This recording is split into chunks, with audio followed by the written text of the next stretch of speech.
3 minutes. The gentleman is recognized for 3 minutes. I thank the gentleman for yielding. You know, it's fitting that we're talking about the line item veto when we're doing the estate tax.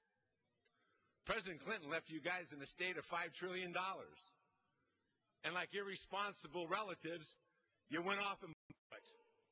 And now you're saying to the country, so much like so often serial killers leave notes for the police, as the son of Sam said, help me before I kill again. You're saying, help me before I spend again.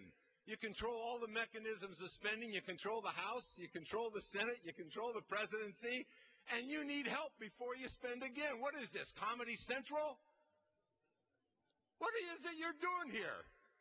Help me. I can't stop spending. Give me a line item veto, and maybe the president will veto $1 million here or 10 million there, 5 million there.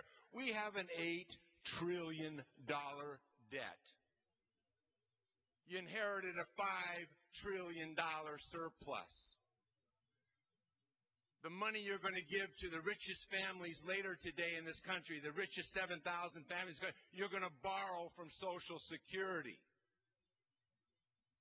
Mr. Crenshaw says you're now being fiscally responsible because you have a rainy day fund. You're the only family in America that went out and borrowed money to put into a rainy day fund. Because you don't have any money. The American people don't have any money in this government. All they have is debt.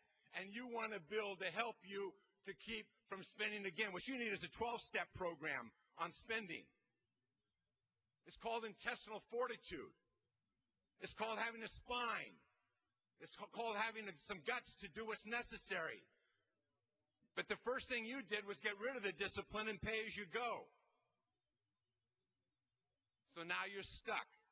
But more importantly, the nation is stuck. And so we see this little plea on the morning that we're going to give away almost $1 trillion to the richest people in the nation.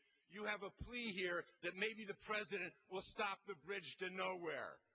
How about Congress stopping the bridge to nowhere? How about doing what you were elected to do? You don't need a line item veto. This isn't about statutes. This isn't about vetoes. This is about what the Congress is to do. You walked in here fresh, newly elected, and you got handed $5 trillion. And now you can't stop yourself. You can't stop yourself.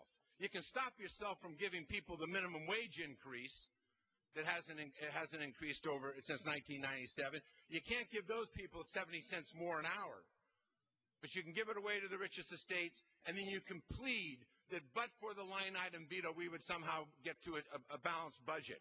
Every dollar you're going to spend today, tomorrow, and every dollar you've spent yesterday and the day before came out of the Social Security Trust Fund.